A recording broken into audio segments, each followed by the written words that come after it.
daw ng probinsya at lungsod ng Iloilo makikita sa kanilang mga infrastruktura.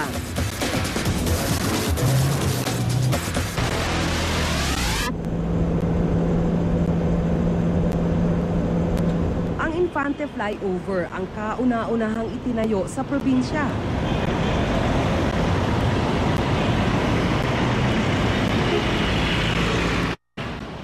Sinimulan ang proyekto noong April 2007 sa ilalim ng President's Bridge Program ni dating Pangulong Gloria Macapagal Arroyo.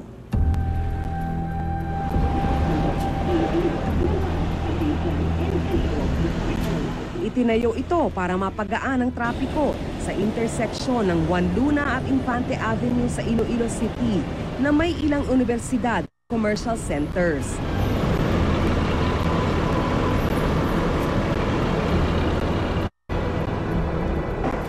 Ayon kay Engineer Nilo Hardelesa, isang structural engineer na nakabase sa Iloilo at miyembro ng Association of Structural Engineers of the Philippines, ikinagulat nila ang proyektong ito.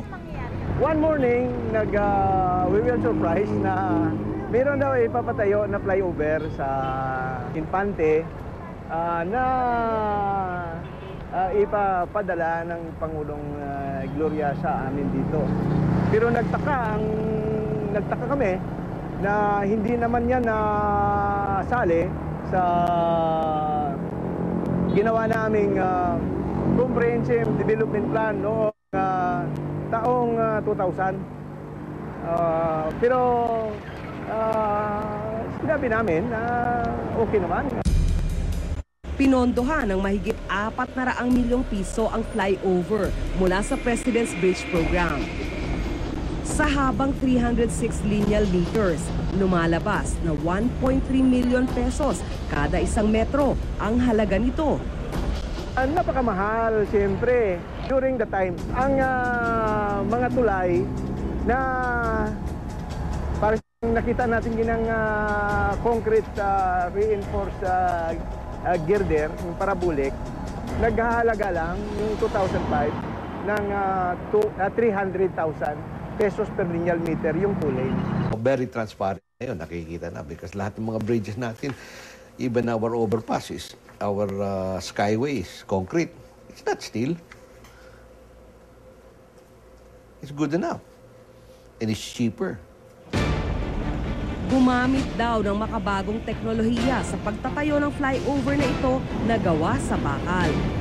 Ang mga materyales inangkat pa raw mula sa United Kingdom. Yung bakal kasi, siyempre maraming hindi naman gawa dito sa Pilipinas yan. Galing sa ibang bansa.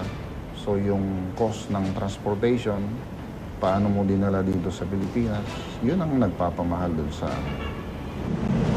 Bukod sa matibay, mas practical din daw ito. Hindi kagaya ng konkreto. Kung wala ka ng available na mga materyales doon, mahirapan ka nang gawain yung mga tulay na yan. At saka itong mga to, pagka gusto mong ilipat, maililipat mo ng buo pa rin yung mga superstructure na yun, yung mga bakal na yan. Doon siya pumapatong sa...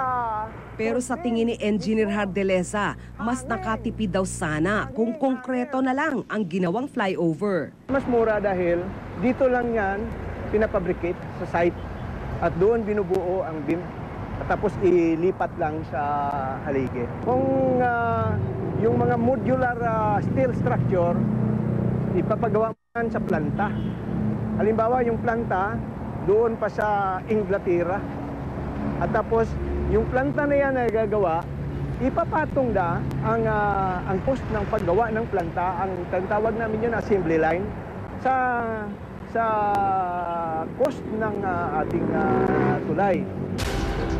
Galing sa Official Development Assistance o ODA ang pondo para sa President's Bridge Program. Ibig sabihin, utang mula sa ibang bansa ang pondo para sa mga tulay. Ang bansang nagpautang ang nagtatakda kung sino ang magsusupply ng materyales.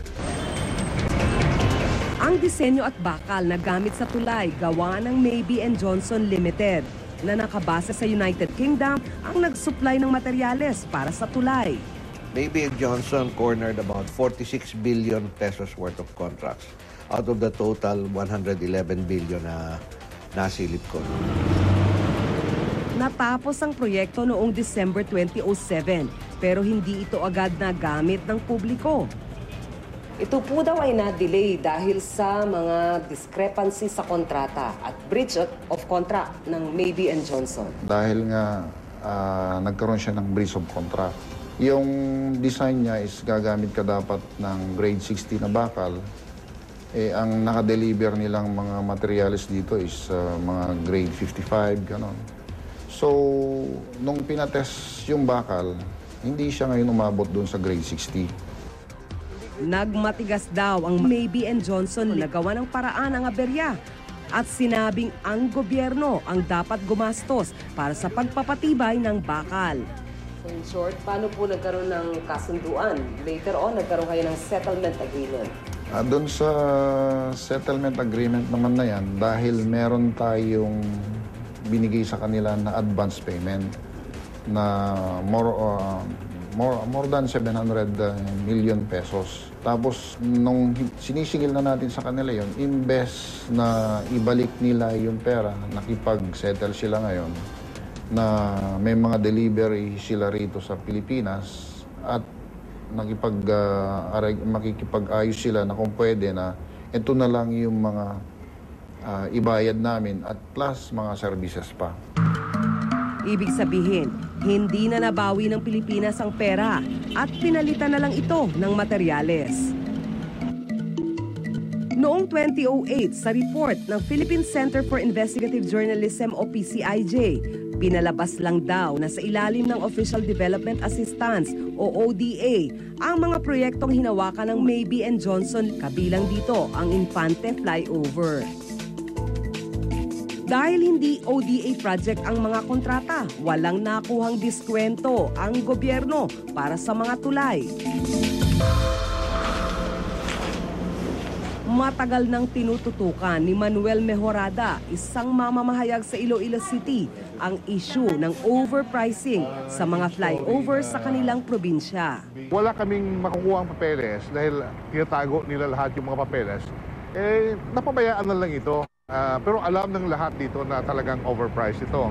Noon pa may nakakausap na akong malalaking kontraktor dito sa lungsod ng Iloilo. At sinasabi sa akin na yung budget para dito talagang napakataas na. At binanggit sa akin ng mga kaibigan kong kontraktor na sa halagang mga 250 million, sabi nila, napakalaking profit na ang kaya nilang makuha sa ganitong project.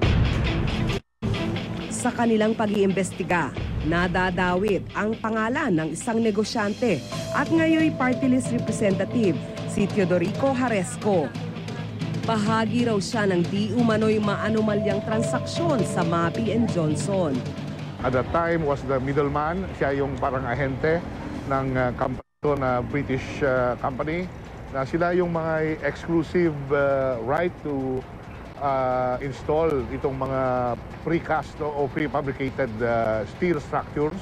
Mr. Speaker, ladies and gentlemen, the allegations are baseless, improbable, and absurd.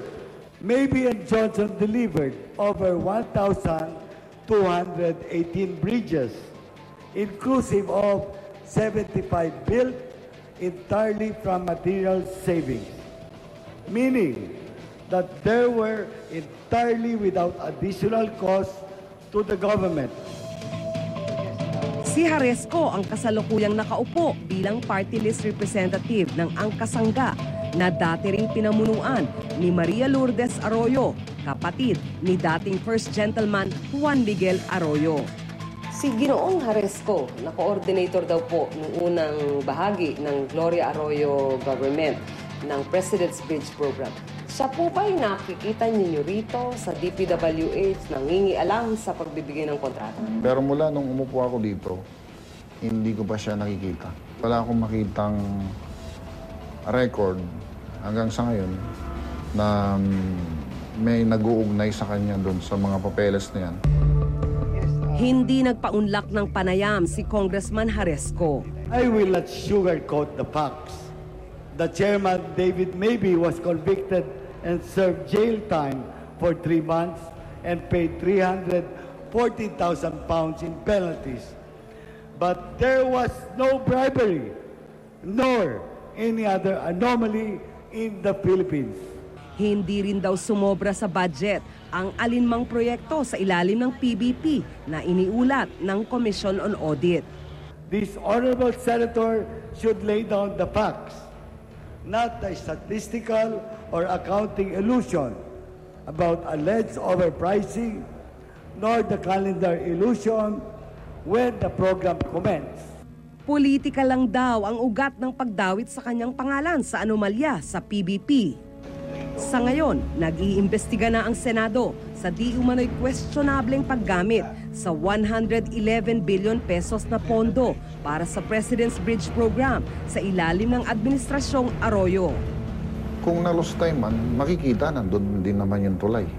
Pero walang kalidad, inaayos sa lahat. Kagaya nga ng sinasabi ko, ang tulay, hindi mo pwedeng dayain yan. Kasi pag dinaya mo yan, maraming madidisgrasya. Pagka mahina yung nilagay mong konkreto, laglag yung dadaan na mga mga sasakyan. Oo, mula nung nalinya na ako sa tulay, talagang hindi pwedeng isakripisyo yung kalidad sa tulay.